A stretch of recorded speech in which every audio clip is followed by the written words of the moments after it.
ठीक आहे. तो आता पुढे जाऊ आपण. आता पुढचा पॉईंट जो आहे इनसाईड द ॲटममध्ये.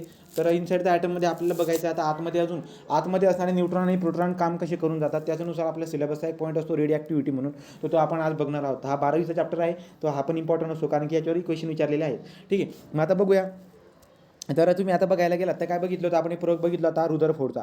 तर रुदरफोर्डनं अभ्यास केला होता. त्याने शोधलं होतं की बाबा आतमध्ये न्यूक्लियस असते आणि त्या न्यूक्लियसमुळे जे काही आहे ना जे पॉझिटिव्हली चार्जेस ना ते रिपेल होत आहेत, ते डिप्लेक्ट होत आहेत. अशा पद्धतीने सगळ्या डिरेक्शनमध्ये त्याला ते अल्फा रे पसरताना दिसायला भेटले होते आणि त्याच्यावरून त्यानं न्यूक्लियस असतो सेंटरमध्ये असं सांगितलं होतं. ही बात याच्या अगोदर आपल्याला माहीत होते, राईट की नाही. मग आता न्यूक्लियस जी काही न्यूक्लियस कशापासून बनलेले, न्यूक्लियसपासून. न्यूक्लियस म्हणजे काय, प्रोटॉन आणि न्यूट्रॉन, याला आपण न्यूक्लियस म्हणत असतो. प्रोटॉन जो काही असतो पॉझिटिव्ह चार्ज, न्यूट्रॉन जो असतो तो आपल्याला न्यूट्रल दिसायला भेटत असतो. नंतर पुढे आता इथं जर बघायला गेलात तर एका प्रोटॉनची आपल्याला व्हॅल्यू पण काढता येते बघा.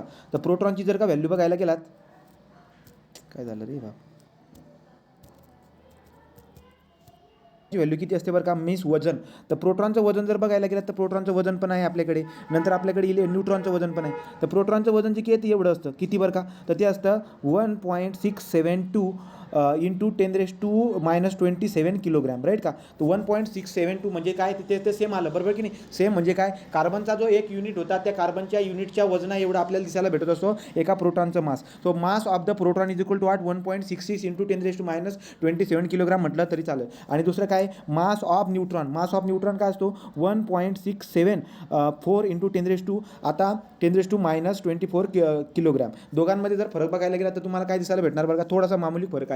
तर न्यूट्रॉनचं आणि प्रोटॉनचं वजन जवळजवळ आपल्याला सेम दिसायला भेटत असतं. तर अशा पद्धतीने जे काही न्यूट्रॉनचं वजन किंवा प्रोटॉनचं वजन जरी विचारलं तरी सुद्धा तुम्हाला सांगता यायला पाहिजे. एका युनिटचं वजन लक्षात ठेवायचं, न्यूट्रॉनचं वजन आणि प्रोटॉनचं वजन आपण बघूया. एका युनिटचं वजन तेवढंच का असतं ते पण आपण बघणार आहे पुढे.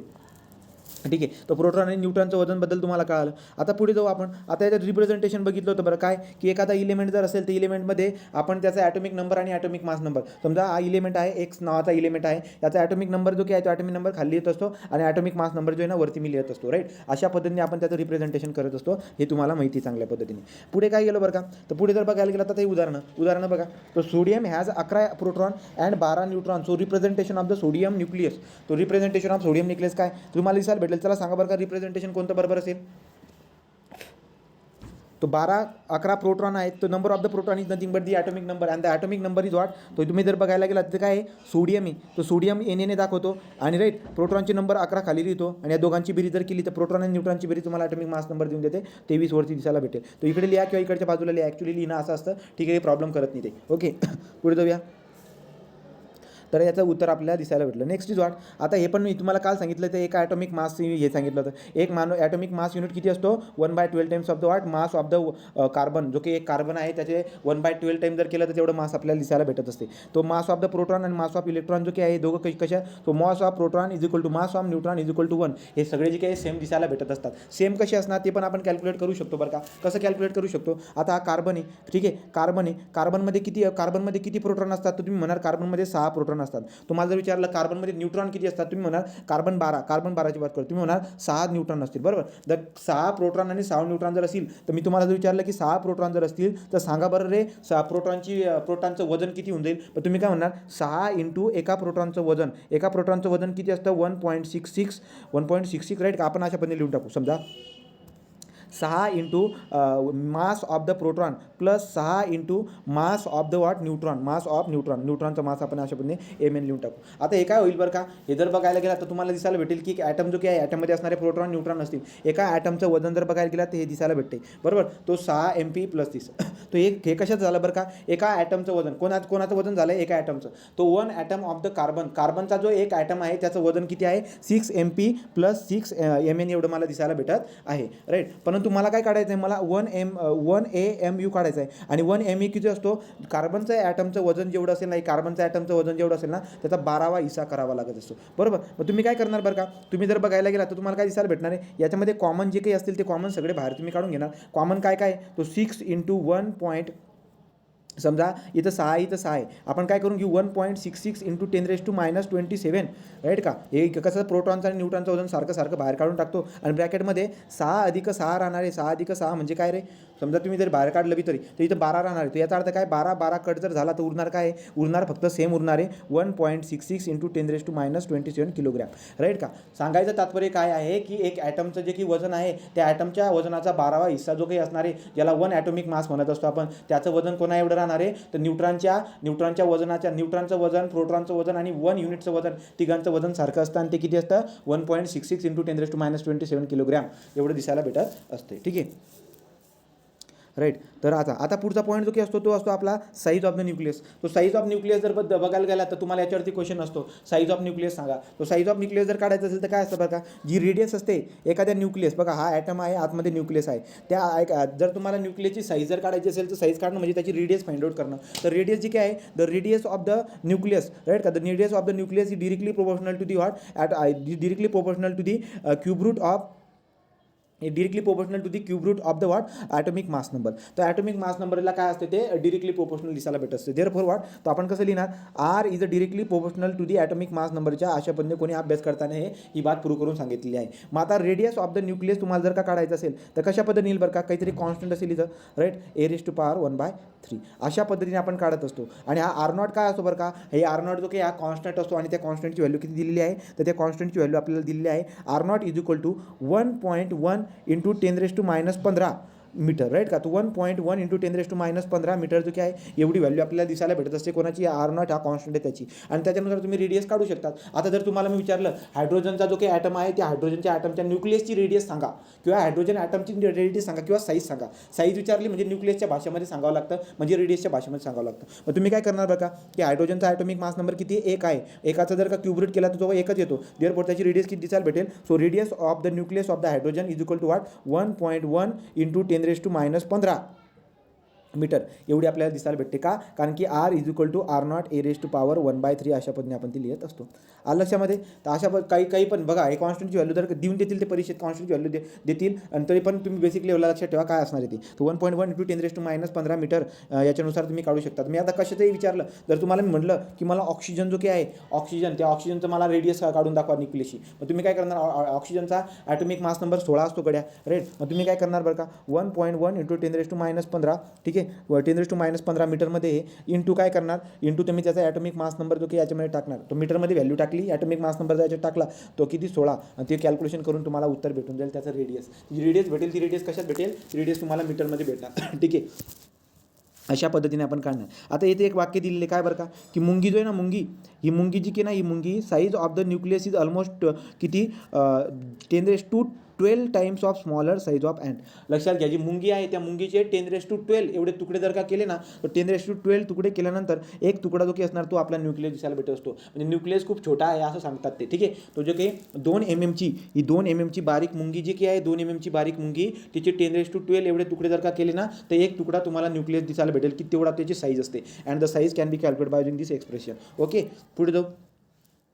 आता आपल्याला डेन्सिटी बघायची तो डेन्सिटी ऑफ न्यूक्लियस. आता एक जो काही आपला न्यूक्लियस असतो त्या न्यूक्लियसची डेन्सिटी आपण बोललो ना की न्यूक्लियस रिजिड असतो, मग रिजिड असतो तर काही ना काही त्याची आपल्याला काय दिसायला भेटणार त्याची डेन्सिटी पण दिसायला भेटणार आहे. मग आता डेन्सिटी कसं काढायचं लक्षात घ्या. Density is equal to mass into volume. आता मास इंटू व्हॅल्यूम असणार आहे. ॲक्च्युली मास इंटू व्हॅल्यूम जे की आहे याला अशा पद्धतीने लिहिता येईल कसं बरं. सो मास इंटू व्हॅल्यूम. आता जो न्यूक्लियस असतो तो न्यूक्लियस एक स्पियर आहे, तो स्पियरचं व्हॅल्यूम आपल्याला लिहिता येईल सरळ सरळ कसं लिहिणार बरं का. एक्सप्रेशन असतं ना आपल्याकडे, एक्सप्रेशन काय असते एक्सप्रेशन असते आपल्याला 4/3 pi into what R cube. आपल्याला काय दिसायला भेटते 4/3 पाय आर क्यूब. हे काय होणार आहे हे होणार आहे एका न्यूक्लियसची काय एका न्यूक्लियसचं ते व्हॅल्यूम होणार आहे आणि त्याची रेडियस किती असते आर असते. परंतु आरचं एक्सप्रेशन आपण चालू बघितलं ना साईजचं एक्सप्रेशन, आरचं एक्सप्रेशन असं पण काढतात R0 a⁻1/3 अशा पद्धतीने पण काढतात. आता उरला प्रश्न वरचा मास जो काही आहे मास नेमका कोणता ॲटॉमिक मास का काय. बट ॲक्च्युली वरचा जो की मास आहे तो जवळजवळ तुम्ही असा लिहिला तरी पण चालेल काय atomic mass number into mass of the 1 proton. अशा पद्धतीने ते नियर अबाउट म्हणजे जवळजवळची व्हॅल्यू खूप छोट्या छोट्या असतात त्यामुळे असं सुद्धा लिहिता येतं. तर एक्सप्रेशन चांगल्या पद्धतीने भेटावं त्यासाठी मासला अशा पद्धतीने लिहिलेले काय तो A/MP that is what atomic mass number into mass of the 1 proton divide by 4/3 into pi into R². R² in nothing but what एका न्यूक्लियसचं रेडियस आहे आणि आर कसं लिहिता येईल आपल्याला तो R naught A raise to power 1/3 अशा पद्धतीने आपण त्याचं एक्सप्रेशन लिहिणार. आणि जेव्हा तुम्ही याला सॉल्व करणार तर दिसायला भेटेल की हा 3 कटला याच्यातला, राईट, 3 कटला एक गेला, एक कॅन्सल होऊन गेला, पण इथला आरचा काय होऊन जाईल, क्यूब होऊन जाईल. तो तुम्हाला काय दिसायला भेटेल बरं का, 3 खालचा वरती गेला. देअरफॉर डेन्सिटीचं एक्सप्रेशन काय आलं बरं का, तो density is equal to 3 MP divide by 4 R नॉटचा क्यूब. आणि आर नॉटची व्हॅल्यू तुमच्याकडे असते 1.1 × 10⁻15 मीटर. त्याच्यावर तुम्ही व्हॅल्यू जर का त्याच्यामध्ये टाकली तर लक्षात घ्या, एका प्रोटॉनची व्हॅल्यू तुम्ही टाकली आणि जर हे टाकली तर तुम्हाला दिसायला भेटेल काय बरं का रे, ही डेन्सिटी आहे. सांगा बरं का, ही डेन्सिटी कोणाची आहे रे, ही डेन्सिटी कोणाची असेल, आता ही डेन्सिटी कोणाची असेल, मी एका प्रोटॉनची व्हॅल्यू टाकलेली, तर एक प्रोटॉनची व्हॅल्यू कोणाची असते, तर ही डेन्सिटी हायड्रोजनची दिसायला भेटणार, राईट का, तो हायड्रोजनची. याचा अर्थ काय होतो तुम्हाला दिसायला काय भेटते बघा, किलोग्रॅम पर मीटर क्यूब. पाण्याची डेन्सिटी किती असते, पाण्याची डेन्सिटी किती असते, 10⁻³ किलोग्रॅम पर मीटर क्यूब एवढी असते. आणि हा बघा 10⁻17 एवढी डेन्सिटी, म्हणजे लक्षात घ्या तो एवढूसा पार्टिकल, असे पार्टिकल सगळे जर का तुम्ही गच्च भरून टाकले नाही का मीटर क्यूबमध्ये, आणि त्याचं वजन जर केलं ना तर 10⁻17 एवढं वजन होणार. ते लक्षात आलं, तो एवढूसाच पार्टिकल आहे. पण तसे पार्टिकल जर तुम्ही 1 मीटर क्यूबमध्ये भरले ना एवढे सगळे काय आहे, तर तुम्हाला बघा त्याचं वजन किती दिसायला भेटेल, 3 × 10⁻17, म्हणजे सगळ्यात जबरदस्त डेन्सिटी. तर सगळ्यात जास्त डेन्सिटी कोणाची असते, तर हे जर कोणी विचारलं तर सांगायचं न्यूक्लियस जो असतो ना आतमधला, त्या न्यूक्लियसचं सगळ्यात जास्त डेन्सिटी दिसायला भेटत असते, राईट. तो हायड्रोजन जो काही हायड्रोजन ॲटम आहे त्याची डेन्सिटी विचारली तर 3 × 10⁻17 किलोग्राम पर मीटर क्यूब एवढी दिसायला भेटणार आहे. हे एक्सप्रेशन ज्याला लक्षात ठेवता येईल तो लक्षात ठेवू शकतो, ठीक आहे. तर साईज झाली, डेन्सिटी पण झाली. नेक्स्ट इज व्हॉट, आता आपल्याला बघायचे मास डिफेक्ट. तो पुढची कन्सेप्ट काय, मास डिफेक्ट. आता मास डिफेक्ट काय असतो बरं का, आपण काय करत असतो, आपण मास मेजर केलं, समजा कशाचं मास मेजर केलं बरं, तो आपण जर बघायला गेलं का एका ॲटमचं आपण मास मेजर केलं, एका ॲटमचं आपण मॅस मेजर केलं आणि काहीतरी ते समजा आलं MP plus something MP plus MN, right. Mass of proton आणि मास ऑफ न्यूट्रॉन या दोघांची बेरीज केली तर आपल्याला एका न्यूक्लियसचं काय भेटतं, वजन भेटतं. एका न्यूक्लियसचं वजन म्हणजे एका ॲटमचं वजन, बरोबर. मग आता काय होतं ॲक्च्युली, थिअरॉटिकली आपल्याकडे एक फॉर्म्युला असतो आणि प्रॅक्टिकली आपण काय करतो, त्याला मेजर करून बघतो. म्हणजे माझ्याकडे कोणता तरी फॉर्म्युला असेल, फॉर्म्युलाने मी वजन मेजर करेल, आणि दुसरं काय माझ्याकडे ऑप्शन, मी एक प्रॅक्टिकली डायरेक्ट त्याला मेजर करणार. या दोघांमधला जो काही डिफरन्स असतो त्याला म्हणतो आपण मास डिफेक्ट, राईट का. आणि या मास डिफेक्टवरूनच आपल्याला महत्त्वाची गोष्ट शिकायला भेटते पुढची. बघा काय, आता जर मला थेरॉटिकली एक्सप्रेशन बनवायला लावलं तर मी थेरॉटिकली एक्सप्रेशन कसं बनवणार बरं का. तुम्हाला जर का समजा एखाद्या थेरॉटिकली मला जर मास काढायचं आहे, तर मास कशाचं काढायचं मला, एका ॲटमचं किंवा एका न्यूक्लियसचं. तर एका ॲटमचं किंवा एका न्यूक्लियसचं मास, एका ॲटमचं वजन जे काही असतं ते एका न्यूक्लियसच्या वजन एवढं असतं. तर थेरॉटिकली मला त्याच्यासाठी एक्सप्रेशन काढायचं आहे, तर एक्सप्रेशन कसं काढणार बरं का. तर एक्सप्रेशन जर तुम्ही काढायला गेलात तर तुम्हाला दिसायला भेटणार काय बरं, की त्याच्यामध्ये प्रोटॉनची वजन आणि न्यूट्रॉनचं वजन मी करणार आहे. प्रोटॉन किती असतील त्याच्यामध्ये, तर तुम्ही म्हणाल प्रोटॉन, नंबर ऑफ प्रोटॉन जे असतात त्याला काय म्हणतो आपण, झेड म्हणजे ॲटॉमिक नंबर, बरोबर आहे. तो नंबर ऑफ प्रोटॉन जेवढी काही असते त्याला ॲटॉमिक नंबर म्हणतो. ते ॲटॉमिक नंबर इंटू MP केलं तर हे असं होऊन जाईल का बरं का रे, हा टोटल वेट ऑफ प्रोटॉन, हे टोटल वेट ऑफ प्रोटॉन होऊन जाईल का. सो बघा, झेड म्हणजे ॲटॉमिक नंबर झाला आणि MP म्हणजे काय, एका प्रोटॉनचं वजन झालं. मग जेवढे काही प्रोटॉन असतील त्या आणि एका वजनचं हे केलं तर मला टोटल प्रोटॉनचं वजन भेटून जाईल, राईट. आता मला काय लिहायचं आहे, आता मला न्यूट्रॉनचं वजन लिहायचं. सांगा बरं का, न्यूट्रॉनचं वजन कसं लिहिणार मी, जसं झेड इंटू MP लिहिलं तसं न्यूट्रॉनचं वजन कसं लिहिणार मी. न्यूट्रॉनचं वजन कसं लिहिणार, प्लस करून Z into MP plus what, काय करणार मी, Z into MP plus A minus Z, right का. तो A मायनस झेड जर केला तर तुम्हाला काय भेटून जाईल, न्यूट्रॉन भेटेल, बरोबर. कारण की A काय असतो, A म्हणजे सम ऑफ प्रोटॉन आणि न्यूट्रॉन असते, बरोबर की सम ऑफ प्रोटॉन आणि न्यूट्रॉन असते. मग मी काय करणार A minus Z into MN असं जर का मी केलं तर हे झालं न्यूट्रॉनची बेरीज आणि कशी झाली, प्रोटॉनची बेरीज. तो त्याच्यामध्ये एखाद्या ॲटममध्ये असणाऱ्या न्यूट्रॉनची बेरीज आणि प्रोटॉनची बेरीज याला म्हणून देतो आपण एका ॲटमचं वजन. तो एका ॲटमचं वजन मी थेरॉटिकली अशा एक्सप्रेशनने काढत असतो. हे एक्सप्रेशन लक्षात ठेवायचं, Z MP plus A minus Z MN अशा पद्धतीने एक्सप्रेशन आपण काढलं, राईट. आता हे तर झालं गड्या, हे काय झालं, हे झालं थिअरॉटिकली. परंतु प्रॅक्टिकली जेव्हा मी एखाद्या इन्स्ट्रुमेंटमध्ये मेजर करतोय एका ॲटमचं वजन, तेव्हा ते ॲटमचं वजन काहीतरी वेगळं येऊन जाते आणि या दोघांचा जो काही डिफरन्स असतो याला म्हणतो आपण मास डिफेक्ट, बरोबर. त्याला काय म्हणतो आपण, मास डिफेक्ट. तर मग आता मास डिफेक्ट जो ज्याला मी डेल्टा M पण म्हणणार, तो delta M is equal to काय, तो delta M is equal to असतो आपला MT मायनस काय असणार बरं का, प्रॅक्टिकली MP म्हणतो मी, समजा MP न म्हणता PR म्हणतो. ठीक आहे, MT मायनस MPR. तो MT मायनस MPR जो काही या दोघांचा डिफरन्स जो काय तो डेल्टा M असतो, ज्याला आपण मास डिफेक्ट म्हणत असतो. आता काय होतं बरं का, हे ॲक्च्युली तुम्हाला समजून घ्यायला पाहिजे हे घडतंय काय. आता जे हे एक्सप्रेशन मी थिअरॉटिकली बनवलं, हे थिअरॉटिकली एक्सप्रेशन तुम्हाला काय सांगतं माहिती आहे का, की जो ॲटम आहे ना, त्या ॲटममधले सगळे प्रोटॉन तुम्ही एक एक प्रोटॉन वेगवेगळा केलेला आहे आणि ते सगळे प्रोटॉनचं तुम्ही वजन केलेलं आहे. मी काय सांगतो व्यवस्थित कॉन्सन्ट्रेशनने ऐका. तुम्ही काय केलं, एक ॲटमला फोडला आणि फोडून काय केलं, त्याच्या एक एक ॲटमचं न्यूट्रॉनचं म्हणजे ॲटमला फोडून मध्ये असणारा प्रोटॉन आणि एक एक न्यूट्रॉन यांचं वजन तुम्ही मेजर केलं आणि वजन मेजर केल्यानंतर तुम्हाला एवढं सापडतं ते, बरोबर राईट. तो थिअरॉटिकली तुम्ही असं करताय, परंतु जर त्याला पूर्ण एकत्र जर केलं ना, त्या पूर्ण गोळ्याला एकत्र जर केलं ना आणि गोळा एकत्र करून जर तुम्ही याचं वजन केलं ना, तर वजन केल्यानंतर तुम्हाला दिसायला भेटतं की ते कमी असतं. मी काय बोलतोय वाक्याला लक्षात घ्या. हे बघा, मी काय केलं होतं, छोटे छोटे प्रोटॉन न्यूट्रॉन माझ्यासमोर पडलेले होते, राईट का. छोटे छोटे प्रोटॉन न्यूट्रॉन माझ्याकडे पडलेले होते. 6 प्रोटॉन होते. एका प्रोटॉनचं वजन हे 5, 6 होते, तर सगळे मिळून किती होतील, ते 30 होतील. नंतर माझ्याकडे जे ना न्यूट्रॉन पण होते, तो एका न्यूट्रॉनचं वजन आहे समजा 6, राईट. 6 वजन आहे, असे 7 होते, 7 सकम 42 असं वजन, आणि मग ते सगळ्यांची बेरीज करणार. हे झालं थिअरॉटिकली, बरोबर का. म्हणजे त्यांना सेपरेट करून मी वजन केलं, पण सगळ्यांना कंबाईन करून जेव्हा मी एका न्यूक्लियसचं वजन करतो ना, तर मला ते वजन जे ना कमी भरतं. ते समजा येतं 30 आणि 42 झाले, 30 आणि 42 झाले समजा 72. तो जेव्हा वेगवेगळे सेपरेट मेजर केलं ना, तेव्हा 72 झाले, परंतु सगळ्यांना कंबाईन करून एका न्यूक्लियसचं वजन जेव्हा मी काट्यावरती मेजर केलं ना, तर तेव्हा ते वजन किती येते, ते फक्त 70 येते. मग झालं काय नेमकं, हे येत होते थिअरॉटिकली 72 आणि हे 70. मग दोन जे काही दोन गेले कुठे. आणि जेव्हा हे लक्षात आलं, तेव्हा आईन्स्टाईनने आपल्याला ते एक्सप्रेशन दिलं होतं, कोणतं, E=mc², राईट का. So E=Δ mc². हे अशा पद्धतीने एक्सप्रेशन जे आहे, हे एक्सप्रेशन आपल्याला समजायला दिसायला भेटत असतं. काय बरं का, तो काय झाला ॲक्च्युली, थिअरॉटिकली तुम्ही काढलात आणि प्रॅक्टिकली तुम्हाला काढलात, तर तुम्हाला डेल्टा M दिसायला भेटला. तर तुम्हाला काय जाणवलं बरं का, की यार जेव्हा वेगवेगळे हे होते त्यांना जेव्हा मी जोडलं ना, तर जोडल्यामुळे काय झालं बरं का, जोडल्यामुळे वजन कमी होऊन गेलं.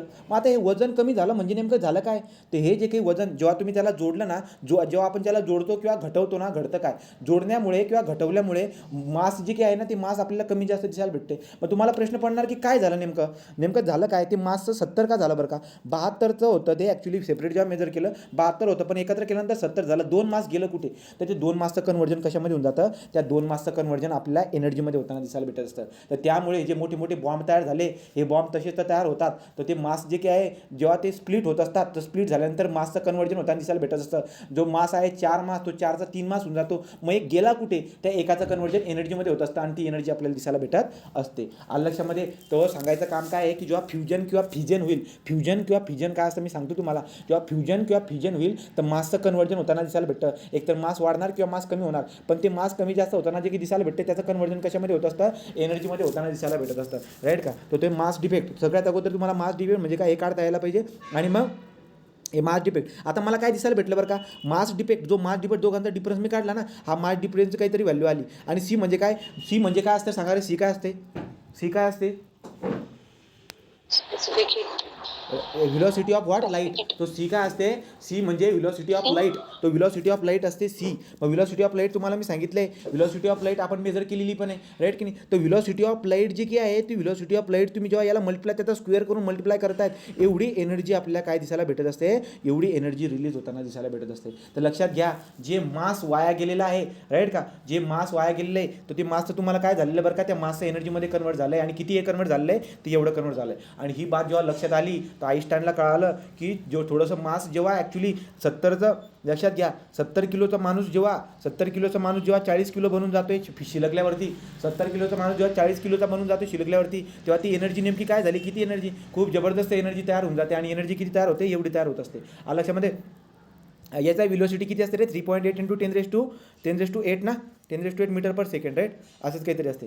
तर 3.8 × 10⁸, आपण काहीतरी 3.8 लाख का काहीतरी म्हणत असतो, मीटर पर सेकंडमध्ये आपण त्याला मेजर करत असतो लाईटची व्हिलॉसिटीला, ठीक आहे. तर अशा पद्धतीने जे काही आहे लक्षात घ्या. लाईट काय असतं रे, लाईट काय असते, रेडिओ एनर्जी असते. आणि रेडिओ एनर्जी कशापासून बनलेली असते, पार्टिकलपासून बनलेली असते की फोटॉनपासून. रेडिओ एनर्जी ही नेहमी फोटॉनपासून बनलेली असते, पार्टिकलपासून बनलेली राहत नाही. त्यामुळे रेडिओ एनर्जी ही वेव्हच्या स्वरूपात असते आणि ती फोटॉनमध्ये, फोटॉन इमिट होताना दिसायला भेटतात. तर light is related to the photon, मी तुम्हाला सांगितलेली बात आहे, ठीक आहे. मग आता तेच बघितलं आपण mass defect. So it has been observe that the total mass of the nucleus is greater than the what mass of the nucleus. तो लक्षात घ्या, तो टोटल मास ऑफ न्यूक्लियन तुम्हाला काय दिसायला भेटते, total mass of nucleon. Total mass of nucleon म्हणजे काय, सेपरेट प्रोटॉन आणि न्यूट्रॉनचं वजन जेव्हा मेजर केलं ना त्याला न्यूक्लियनचं वजन म्हणतोय. तर total mass of the nucleon is what, total mass of nucleon जे ना ते मला जास्त दिसायला भेटते मास ऑफ न्यूक्लियसपेक्षा, म्हणजे कंबाईनली जेव्हा मेजर केलं तेव्हा. राईट. सो हा जो काही डिफरन्स आपल्याला दिसायला भेटतो त्याला आपण मास डिफेक्ट म्हणत असतो. राईट. का तो मास डिफेक्ट म्हणजे काय कळालं का, डेल्टा एम कसा काढतात ते, डेल्टा एम कळाला का, मास डिफेक्ट. ठीक आहे. तर पुढे जाऊ. आता पुढचं असते आपली बाइंडिंग एनर्जी. तर बाइंडिंग एनर्जी काय असते बरं का, आपण चाललो इनसाईड, आपण जी खोलमध्ये शिरतोय, आपण इनसाईड द ॲटममध्ये शिरत आहोत, इनसाईड द ॲटममध्ये शिरणार आणि लगेच आपण स्पॉन्टेनियसली आपण बाहेर निघणार आणि आपण डायरेक्ट काय करणार, आपल्याला दिसायला भेटेल रेडिओ ॲक्टिव्हिटी, जसं की बॉम्ब वगैरे कसा फुटणार आहे तशा पद्धतीने आत जाणार आणि बाहेर निघणार पार, अशा पद्धतीने दिसायला भेटणार. आता बाइंडिंग एनर्जी म्हणजे काय बरं का. सो समजा एखादी प्रोटॉन आणि न्यूट्रॉनचे न्यूक्लियसमध्ये प्रोटॉन आणि न्यूट्रॉन असतात, ते स्ट्रॉंगली बाइंड होताना दिसायला भेटतात. 7-8 प्रोटॉन आहेत आणि 7-8 न्यूट्रॉन आहेत, एकदम स्ट्रॉंगली बाइंड झालेले आहेत. आता त्यांना ब्रेक करण्यासाठी, त्या प्रोटॉन आणि न्यूट्रॉनला ब्रेक करण्यासाठी जी एनर्जी असते ती energy minimum energy, the minimum energy require for the what breaking down the nucleus. तर न्यूक्लियसला ब्रेकडाऊन करण्यासाठी आपल्याला माहिती आहे ना, प्रोटॉन आणि न्यूट्रॉन जे काय आहेत ते एकदम स्ट्रॉंगली बाउंड झालेले असतात. त्यांना ब्रेक करण्यासाठी जी एनर्जी आपल्याला द्यावी लागत असते त्याला म्हणतात बाइंडिंग एनर्जी किंवा ब्रेकिंग एनर्जी सुद्धा त्याला म्हणत असतात. तर मग बाइंडिंग एनर्जी किंवा ब्रेकिंग एनर्जी जी काय आहे ती पण तुम्हाला काढता यायला पाहिजे. आता किती असणार बरं का ती बाइंडिंग एनर्जी, तर बाइंडिंग एनर्जी जी काही आहे ती असते आपली binding energy. So binding energy किती एनर्जी लागेल, binding energy equal to delta M C square. Right का. So energy is equal to M C square. आइन्स्टाईनचं इक्वेशन जे काही आहे त्याच्या याच्यानुसार आपण ती बाइंडिंग एनर्जी काढत असतो. ही जी काही एनर्जी आहे आपण बाइंडिंग एनर्जी म्हणत असतो. म्हणजे लक्षात आलं का, एखाद्या न्यूक्लियसला जर का तुम्हाला फोडायचं असेल तर किती, तर तुम्हाला डेल्टा एम माहीत पाहिजे. जर तुम्हाला डेल्टा एम माहीत असेल ना, डेल्टा एम म्हणजे काय बरं का, समजा एखाद्या न्यूक्लियसचं वजन तुम्ही कंबाईनली न्यूक्लियसचं वजन तुम्ही मेजर करून टाकलं आणि तुम्ही न्यूक्लियॉनचं वजन पण मेजर करून टाकलं. न्यूक्लियॉनचं वजन म्हणजे काय, प्रोटॉन आणि न्यूट्रॉन याचं सेपरेट वजन पण तुम्ही मेजर करून टाकलं. राईट. मग त्याचा डिफरन्स तुम्ही काढला डेल्टा एम समजा, तर तुम्हाला बाइंडिंग एनर्जी काढता येईल. तो binding energy nothing but the minimum energy, the energy that must be added to separate the nucleon is called as the what binding energy. लक्षात घ्या, तर न्यूक्लियॉनला सेपरेट करण्यासाठी जी मिनिमम एनर्जी आपण देत असतो त्याला बाइंडिंग एनर्जी आपण म्हणत असतो. And binding energy can be calculate by using the what delta M C square. Okay का रे, लक्षात आलं का, ही बात लक्षात आली का रे. ठीक आहे. तर पुढे जर बघायला गेलात तर काय, ही बाइंडिंग एनर्जी की आहे लक्षात घ्या. हा जो डेल्टा एम मी काढला आहे, delta M is nothing but the mass defect. आता मास डिफेक्ट मेजर करण्यासाठी मला सांगा, मायक्रो लेवलला जर तुम्ही एखाद्याचं वजन मेजर करताय तर त्याच्यासाठी युनिट कोणतं असतं रे आपल्याकडे. मायक्रो लेवलला जेव्हा तुम्ही त्याचं वजन मेजर करतायत तर तुम्ही युनिट काय यूज करतायत, तर तुम्ही ॲटॉमिक मास युनिट मेजर करतायत. तर atomic mass unit nothing but the 1 unit. त्याचं वजन तुम्हाला किलोग्राममध्ये पण माहिती आहे, पण आपण ॲक्च्युली AMU घेत असतो. मग सांगायचं तात्पर्य काय आहे की समजा हा जो काही आहे हा AMU मध्ये, राईट. आणि आता जर का समजा आता ही एनर्जी जी काही आली, या एनर्जीला आपल्याला मायक्रो लेवलला बघा, मायक्रो लेवलला जेव्हा तुम्ही आहेत ना तर ती एनर्जी तुम्हाला इलेक्ट्रॉन व्होल्टमध्ये सांगावी लागते, EV मध्ये सांगावं लागते. काल आपण बघितलं राईट की नाही, आपण एनर्जी लेवलच्या एनर्जी बघितल्यात की तुम्हाला इलेक्ट्रॉन व्होल्टमध्ये सांगावे लागते. राईट. आता मी काय करत असतो, बाइंडिंग एनर्जी मला काढायची असेल तो बाइंडिंग एनर्जी मी काय करणार, हा डेल्टा एम जो काही आहे, delta M into C square अशा पद्धतीने आपण ते कॅल्क्युलेट करत असतो बाइंडिंग एनर्जी.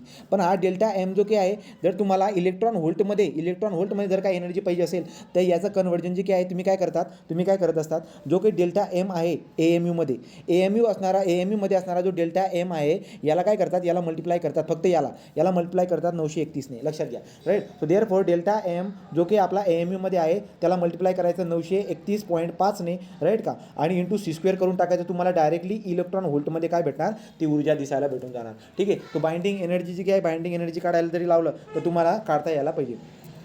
पुढे जाऊया आता binding energy. Next is what, आता आपल्याला काय उदाहरणं दिले त्याच्यावरती उदाहरण आपण सॉल्व्ह करूया.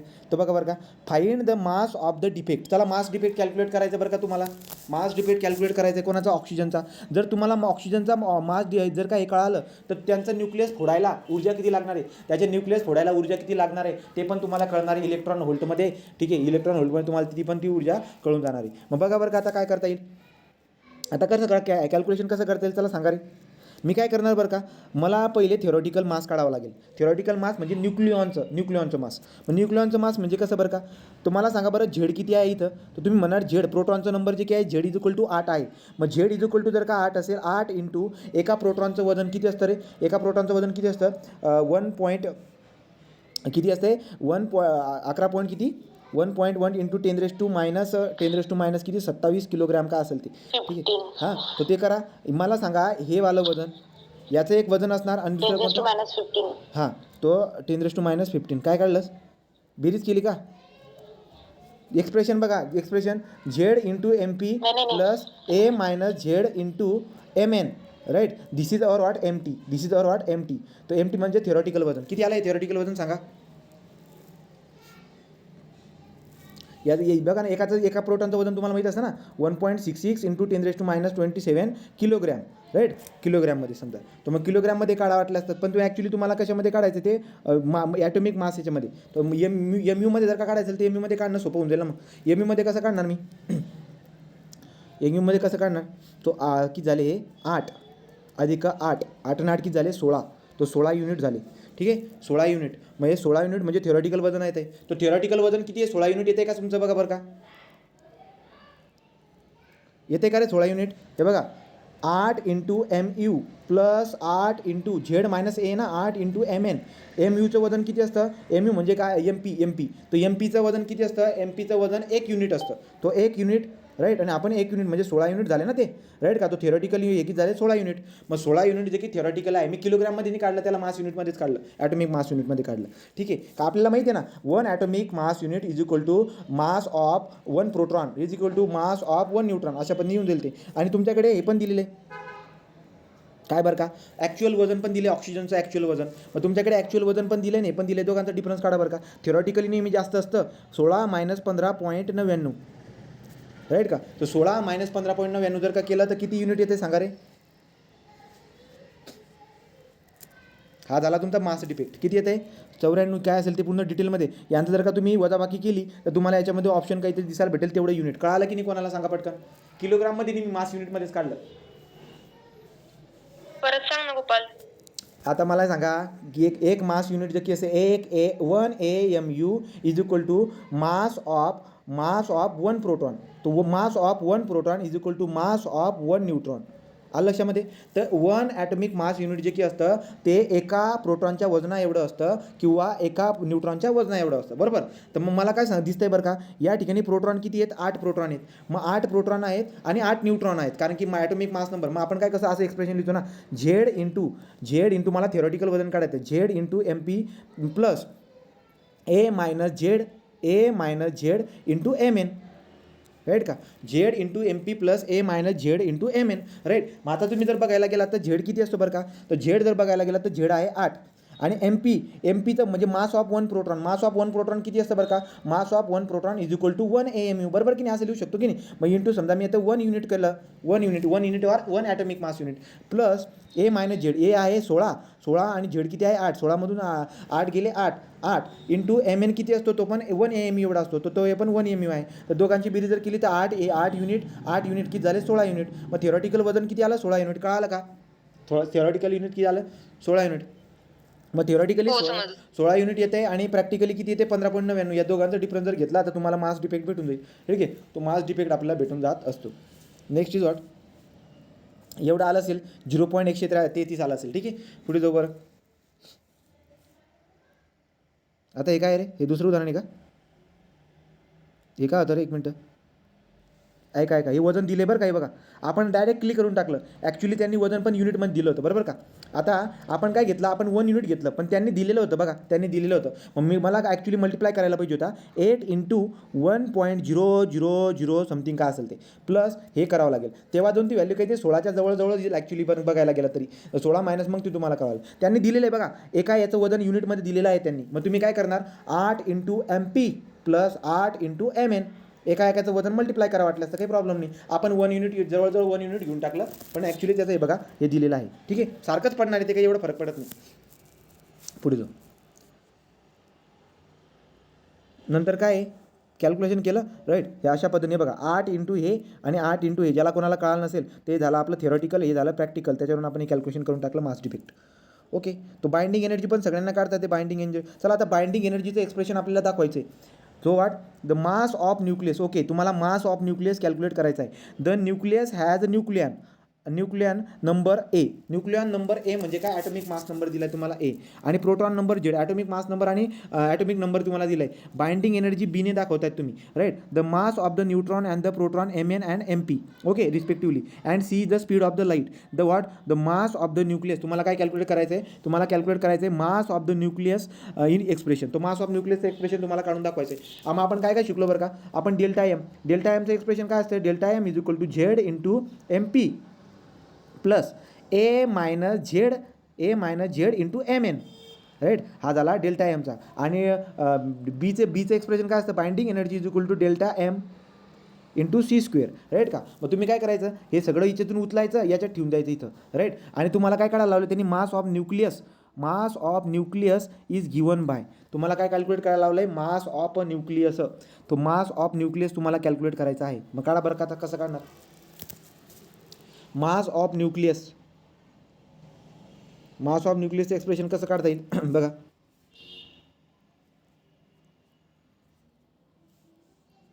हो बघा, हे एक्सप्रेशन येते का रे, पूर्ण व्हॅल्यू पुट करा, कागदावरती लिहून बघा बरं काय काय होतं काय नाही होते, सगळं तसं येऊन जाईल.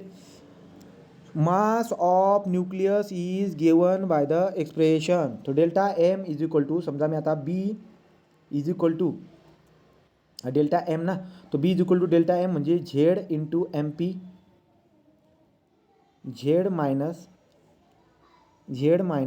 ए इंटू एम एन. हा झाला आपला डेल्टोवाला, याचा सी स्क्वेअर करून टाकतो, ठीक आहे, सी स्क्वेअर. मग आता मला काहीतरी याच्यामधून काढायचं, मी सी स्क्वेअरला इकडे पाठवून देणार, म्हणजे काय होणार, बी बाय सी स्क्वेअर होऊन जाणार. Okay, so B by C square is equal to Z into M P plus Z into M N minus A into M N. बरोबर का रे, बरोबर चाललं आहे का, हे सेपरेट केलं मी, Z into M N minus A into M N, अशा पद्धतीने करून टाकलं, बरोबर. आणि तो सीला इकडे पाठवून दिला आहे. मग तुम्हाला काय काढायला लावलं त्यांनी, मास ऑफ न्यूक्लियस. मग हे मास ऑफ न्यूक्लियस होईल का बघा बरं का, हे बरोबर होईल का मास ऑफ न्यूक्लियस, राईट. मग तुम्हाला काय करावं लागेल, आता तुम्हाला कोणाला तरी तिकडे पाठवावं लागेल पलीकडे. Mass of nucleus is given by the expression. Mass of न्यूक्लियसच काढायला लावलं आहे ना. मास ऑफ न्यूक्लियस म्हणजे काय, प्रोटॉन आणि न्यूट्रॉनची बेरीज. सो प्रोटॉन आणि न्यूट्रॉनची बेरीज कशा पद्धतीने काढतो आपण, प्रोटॉन आणि न्यूट्रॉनची बेरीज. सो झेड एम पी आणि हे वालं याला मला कोणाला तरी तिकडे पलीकडे पाठवावं लागेल. काय एक्सप्रेशन येईल बरं का, उत्तर काय दिलं यांनी, A minus Z M P minus B C square. काय काढलं बरं का यांनी, बघा रे, या एक्सप्रेशनमध्ये जर काय केलं तर ॲक्च्युली यांनी काढलं काय, मास of the nucleon mass of nucleon is given in the expression. Mass of nucleon कसं काढतो आपण, झेड एम पी प्लस काहीतरी राहून गेलं ना माझ्याकडून, डेल्टा एमच पुरा राहून गेला एडा. हो, डेल्टा एमला कसं लिहितात, डेल्टा एमला ते पूर्ण एक्सप्रेशन मायनस त्याचं ॲक्च्युअल वजन करावं लागतं. ॲक्च्युअल वजन जे काही आहे ना ते पण मला करावं लागेल, तेव्हा जाऊन ते येईल. ते असं काहीतरी एक्सप्रेशन तुम्हाला दिसायला भेटेल, मास ऑफ द न्यूक्लियन असं काढावं लागेल. आलं का लक्षामध्ये, म्हणजे तुम्हाला काय करावं लागेल लक्षात घ्या.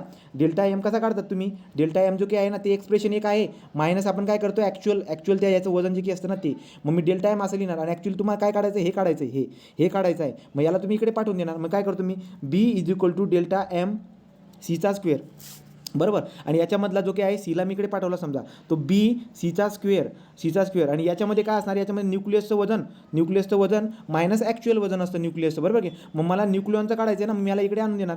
अशा पण इकडे जर आणला तर तो काय होणार आहे, मग ते वजन ती एक्सप्रेशन आपल्याला दिसायला भेटत असतं. आता इथं न्यूक्लियन टाकलं आहे त्यांनी, ॲक्च्युली न्यूक्लियसचं वजन काढायचं होतं तुम्हाला, न्यूक्लियसचं वजन काढायचं होतं. म्हणजे मी काय करणार बरं का, या डेल्टा एममधला झेड जो काय आहे तो सगळं इकडे आणून देणार, इज इक्वल टू तुम्हाला ते भेटणार. कळालं का काय केलं मी, ते कळालं का. न्यूक्लियसचं वजन काढा, हे बघा, हे न्यूक्लियसचं वजन काढा. न्यूक्लियस ॲक्च्युली तर न्यूक्लियस पाहिजे, तो सगळ्यांना इकडे आणा. बाकीचं जे ना न्यूक्लियसचं वजन तुम्ही ते कॅल्क्युलेट करा, इकडे तिकडे पाठवू.